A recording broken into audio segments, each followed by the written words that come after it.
Hello, and welcome back to Let's Play Super Metroid. Last time, I barely made it to the save point. I kind of, went a little over 15 minutes. Hopefully that won't be an issue, and I just messed up my super jump there, but that's not a big deal. What I'm gonna do now is do a little item collection. Basically, before I go to Meridia, I like to run around and get a whole crap ton of items I skipped before. So hopefully I remember what I got and I didn't get. It should be fun. This yapping one here is a jerk. The waivers aren't too bad, they go down pretty easily. But the yapping ones can be problematic.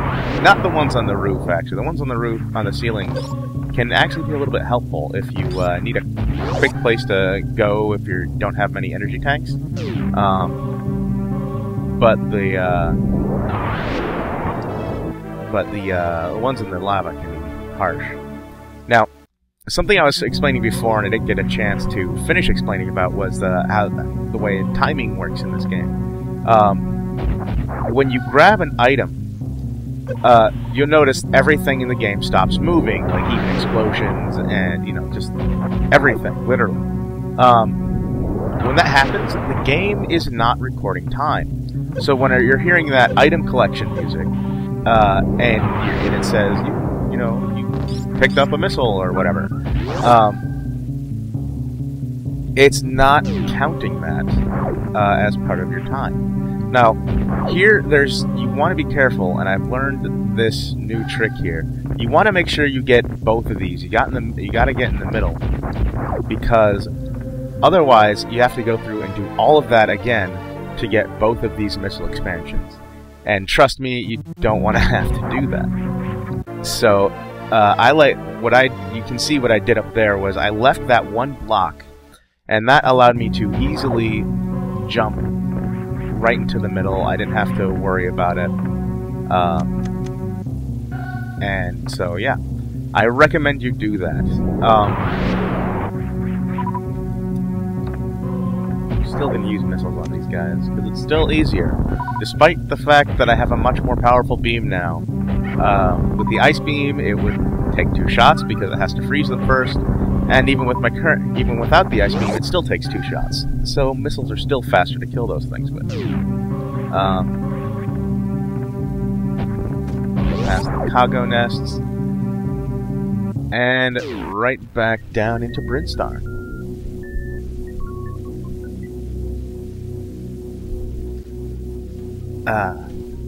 So now, you remember where I got that first room I went into when I got here? Dang Zila. And I got stopped by that wall that came down. Well, now I have the speed booster, so I can get past. And this is theoretically where you're supposed to get your first reserve tank. Anytime you see a statue where it has one of those kind of holy balls, that's generally where you're supposed to first get it. Now here's a missile expansion, and hidden right behind it, and yet again, hidden behind the missile expansion is another missile expansion. I just got 3 upgrades in a matter of 5 seconds. Probably more like 10 or 15, but yeah.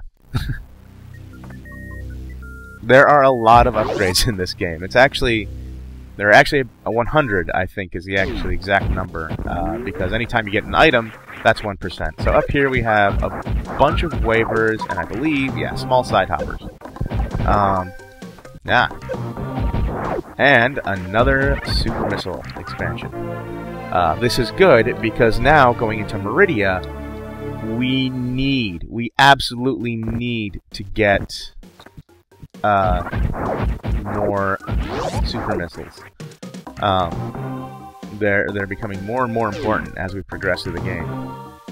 So now, as you can see, there's that enemy down there. Usually means there's a secret, and so there is. Can't get into the metal door, but we can get in here. And in here, I'm going to name an enemy I should have named a while ago. These green things here are called B-Toms.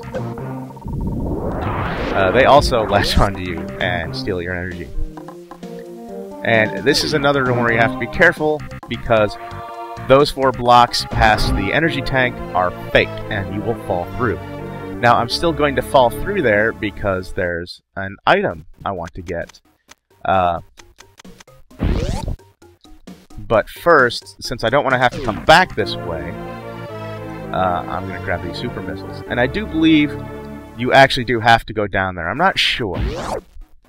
But I think you do. So, drop down. There's a save point to the side. Turn my ice beam back on. So I can freeze the B-Toms, because they can be annoying. You can only kill them with bombs. Either power bombs or regular bombs, but it has to be bombs. Can't do it with your beam. And I gotta be careful because there's spikes everywhere. It's a good thing I've got 7 energy tanks. These guys are friendly. They are not enemies. They are called Etekuns, and they show you how to do the wall jump.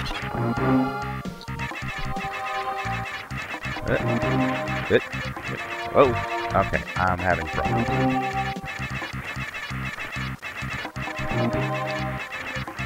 Not only do they show you how to do the wall jump, they show you how to get this in here. It's a power bomb expansion. Alright. So yeah, these little guys are great. And there's another friendly enemy that I normally don't go to because there's really no reason. There's no item. And there's no there's no item, and there's nothing down there. Nothing we need to do to progress. And the middle door locks behind you, again signifying that you can't go through there. And I'm gonna turn the ice beam back off. And I guess I'll show you. So back through here. Now, I hated going down there when I was a kid because I thought you needed a move called the space jump, which lets you. Jeez, I didn't have enough space. Which lets you jump indefinitely. And I thought that's what you needed to get through there, but you don't. And here is the Dacola. So it shows you how to do the Shine Spark. And you can actually, if you can stop at the same place it does, and go through and jump at the same time, it will actually come up and out of there with you, and it'll run around outside. So now we're going to go in here, and we're going to meet actual side hoppers. That big thing, that's a side hopper.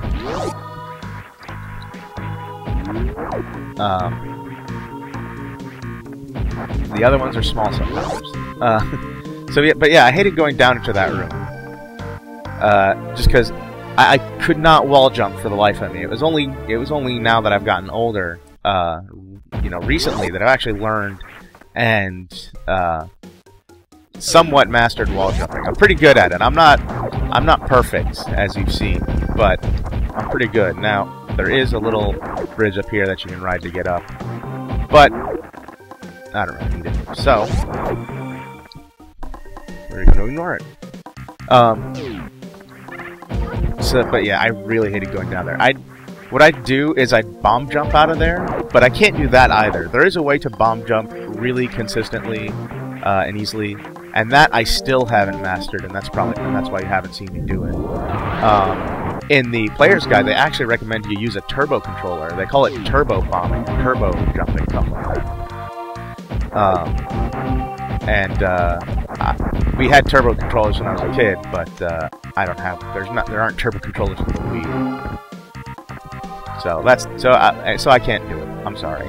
It's probably a skill I'll never master. There's another one called the mock ball that I also can't do and will likely never master. So we come in here. There is an elevator, but you can just jump from one ball in the air and go through pretty easily.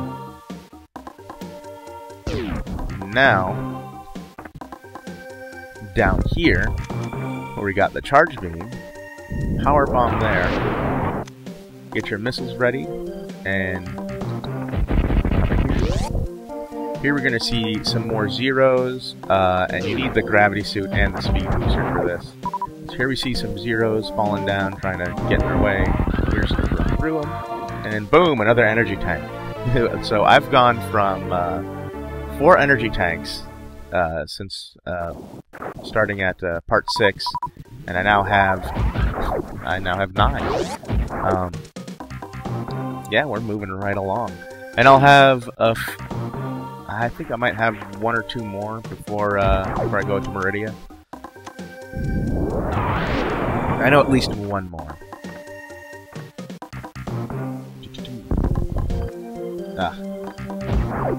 So many memories. Every time I play this game, just a flood of memories of playing Super Metroid. Not even me playing all the time. I'd often, because I really felt I sucked at video games, I would just kind of direct, basically. I'd let my little brother play, or a friend of a mutual friend of ours play, and I'd be the map guy. For Super Metroid, I had a Nintendo Power that had the maps of every area, and so they'd basically be playing, and I'd say, okay, now you need to go, next you need to go here, or there's a secret here, and I'd try to guide them on how to get things. And I enjoyed that. But now I enjoy playing myself, and I'm actually confident enough to play and not suck at it. And back then, it was hard for us to get under 3 hours. That was... Ooh, man. that was not an easy task. Now, though, it's not so bad. Kill the Rio, and boom, energy tank. If you played the original Metroid, there was an energy tank in the same spot. So, another reference to the original Metroid. Next, I'm going to power bomb here, but there's yet another secret. You get this by super jumping up here, Shine Spark, super jump.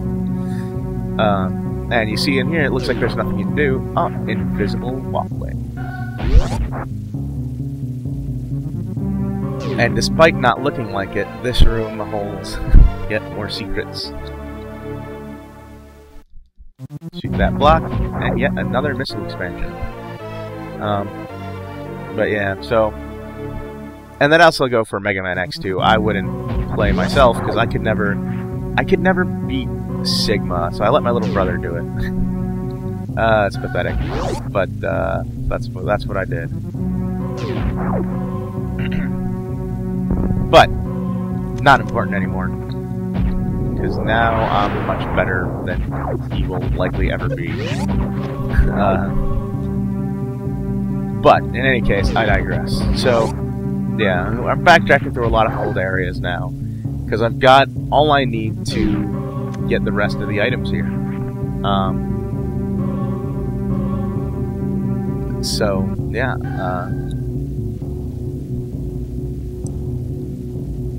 I'm running out of things to say. I am 13 minutes in, so I'm not going to have time to get all the old upgrades, but I will have time to but I will have time to get this one more. So right where Mother Brain originally was, you don't have to power bomb it. You can just do regular bombs, but power bombs are faster. Right under where Mother Brain was where Mother Brain was in the first Metroid game, is a missile expansion. Ah, jeez.